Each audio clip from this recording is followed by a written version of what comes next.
여러분 안녕하십니까?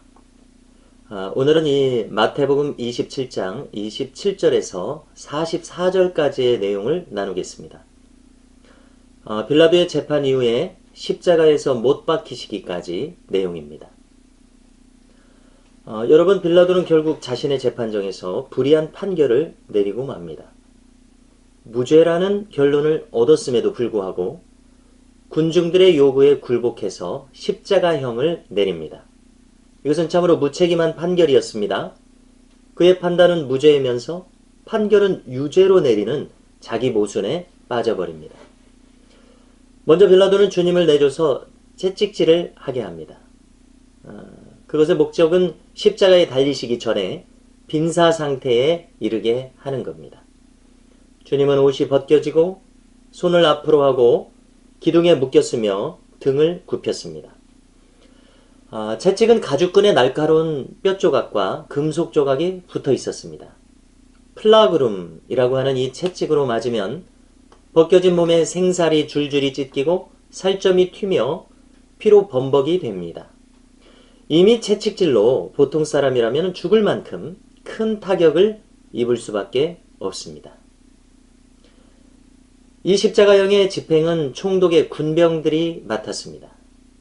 그들은 빌라도의 호위병들이었고 유대인 출신은 없는 것으로 알려져 있습니다. 그 군인들은 로마 제국 각처의 출신들이었고 지금 이 상황의 내막을 잘 알 수는 없는 사람들이었습니다. 그저 군인들로서 거칠게 사형을 집행하는 자들에 불과했습니다. 채찍질을 마친 그들은 빌라도의 관정으로 예수님을 끌고 옵니다. 온 군대가 모여 있습니다. 그들은 예수님을 조롱했습니다.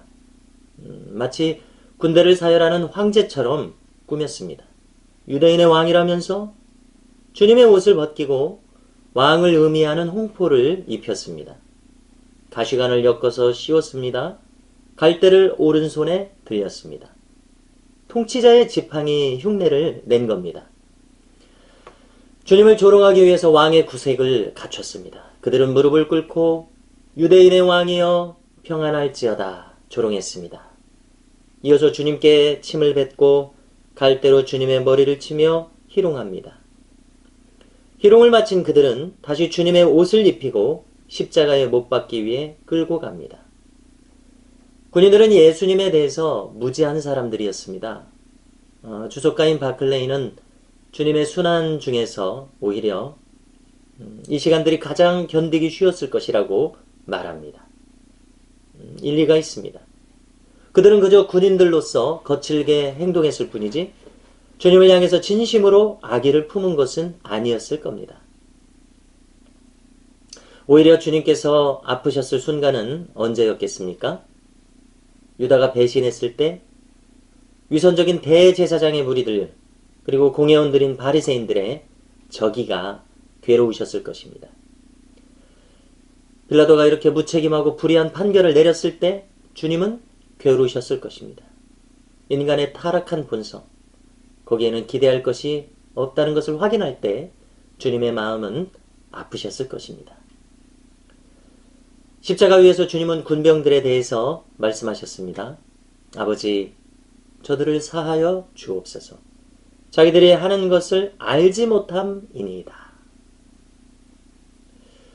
군병들에 대해서 한번 함께 판단해 보겠습니다.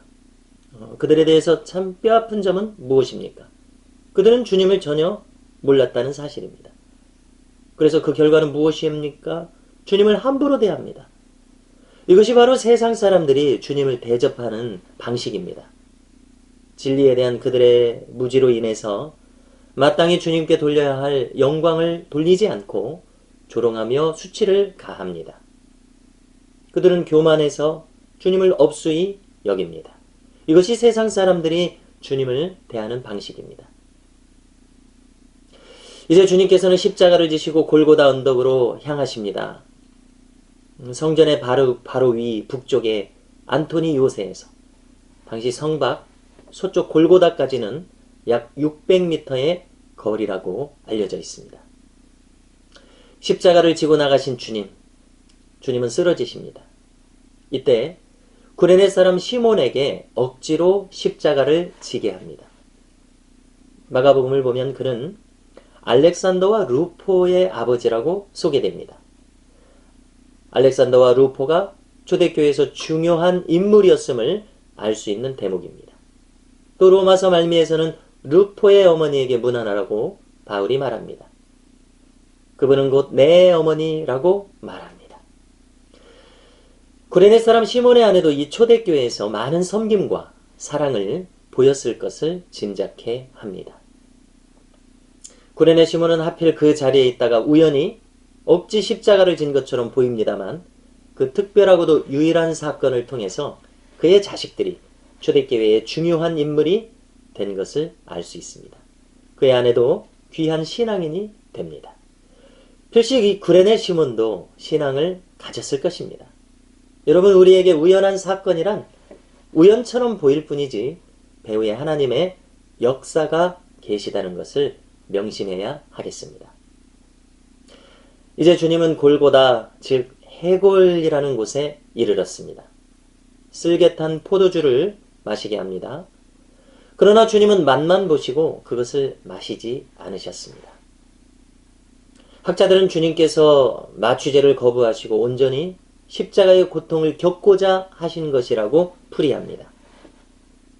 이제 군병들은 주님을 십자가에 못 박습니다. 그리고 주님의 옷을 제비 뽑아 나눕니다. 이것은 메시아 순환시로 알려진 시편 22편 18절을 성취하는 일이라고 사도 요한은 기록합니다. 내 겉옷을 나누며 속옷을 제비 뽑나이다. 또 요한은 기록하기를 이 겉옷을 매깃으로 나누어 가지고 속옷을 통으로 제비 뽑아 가져갔다고 덧붙입니다. 군병들이 무심코 조롱한 행위가 시편의 예언을 성취한 일이 되었습니다.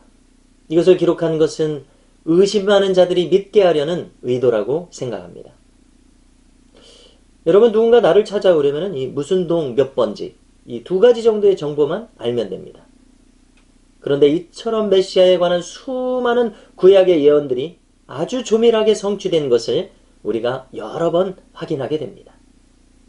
의심 많은 사람들이 부인할 수 없도록 자신의 눈과 귀만 열면 예수님께서 대속주로 오신 구세주이신 것을 분명히 알도록 이처럼 무수한 예언들이 성취되어 있습니다.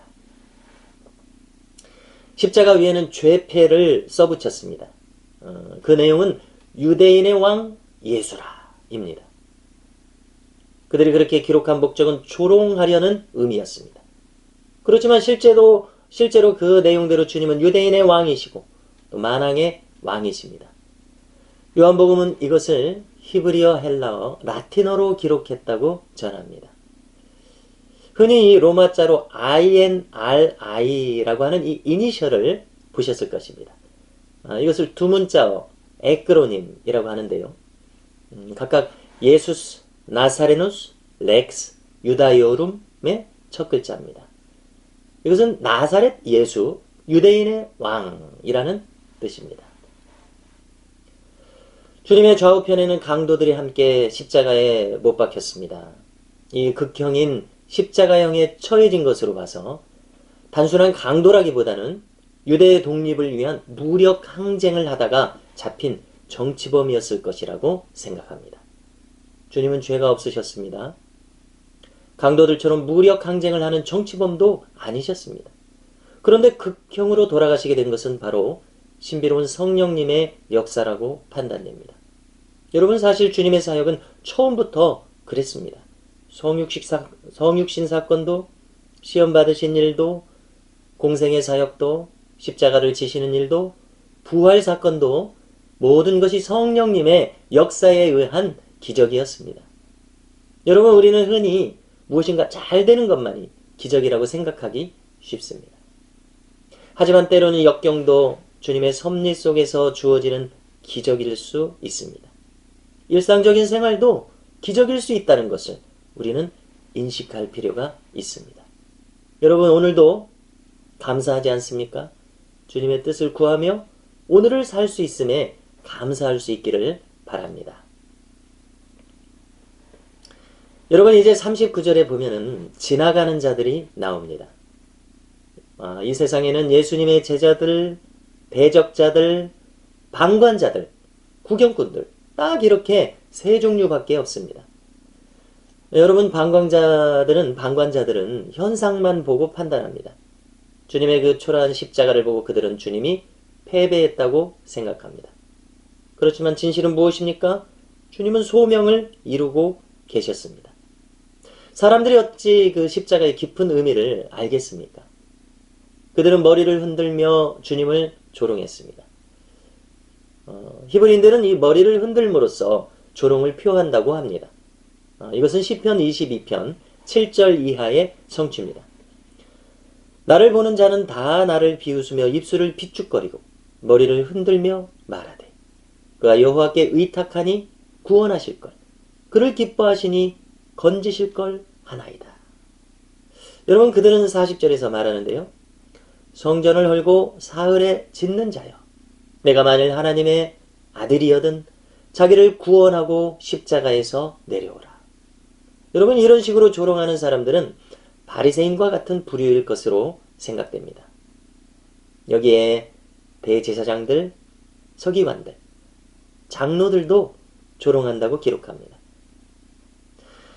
성전에서 불과 600m 정도밖에 안 떨어졌기 때문에 그들도 친히 와서 이 장면을 보고 있습니다. 그들이 말합니다. 그가 남은 구원하였으되 자기는 구원할 수 없도다. 그가 이스라엘의 왕이로다. 지금 십자가에서 내려올지어다. 그리하면 우리가 믿겠노라. 그가 하나님을 신뢰하니 하나님이 원하시면 이제 그를 구원하실지라. 그의 말이 나는 하나님의 아들이라 하였도다. 여러분, 그들은 주님에게 스스로를 구원하려고 합니다. 그러나 주님은 대속 제물이 되기 위해서 스스로 이 길을 택하신 겁니다. 이사야 53장을 보십시오. 그분께서 속죄 제물로 죽으실 것을 예언합니다. 또 이사야 53장 10절에 보니까 그분께서 속건 제물로 드려지신다고 말합니다. 속건 제물이라고 하는 것은 배상을 위한 제물이요, 성전의 거룩함을 훼손한 대가를 치르는 목적의 제물입니다. 실로 주님께서는 우리의 죄악을 대속하기 위해서, 인류가 하나님의 거룩함을 훼손한 대가를 치르기 위해서 죽으셨음을 확인하게 됩니다.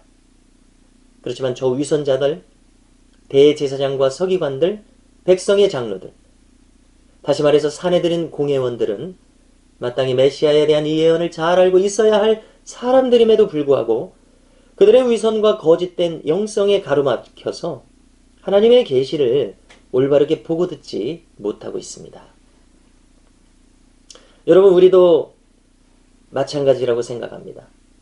만약 우리가 바른 길 위에 있지 않는다면 큰 음성으로 들려지고 큰 나팔로 들려지는 이 계시를 보고 들을 수 없을 것입니다. 이사야서 53장 5절 이하를 읽어드립니다. 그가 찔림은 우리의 허물 때문이요, 그가 상함은 우리의 죄악 때문이라. 그가 징계를 받음으로 우리는 평화를 누리고 그가 채찍에 맞음으로 우리는 나음을 받았도다.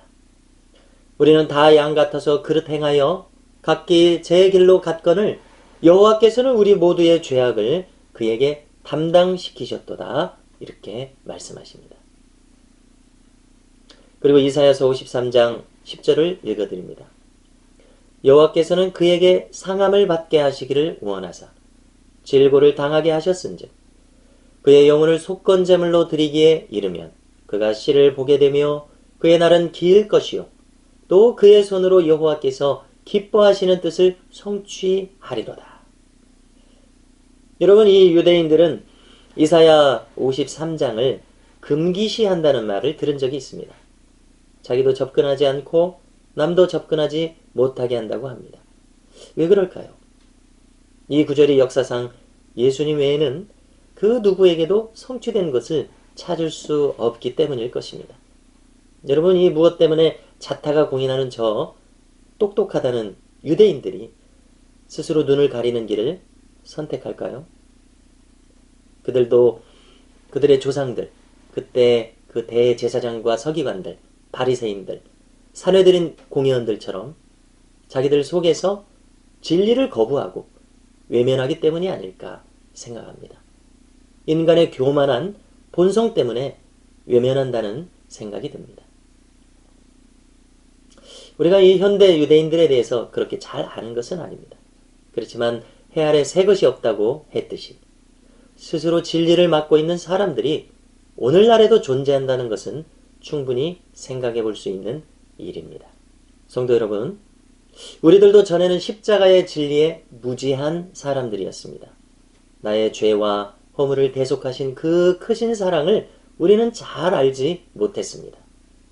내가 하나님의 거룩함을 훼손했던 그 죄악과 어리석음, 그분께서 대신 속건 제물로 드려지셨다는 것을 우리는 알지 못했습니다.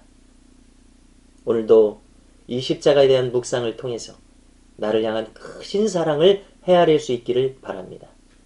나의 죄를 대속해 주신 그 사랑, 주님의 마음을 아프게 하면서 살았던 나의 허물을 대신해서 속건 제물이 되신 그 주님의 사랑 말입니다. 감사합니다.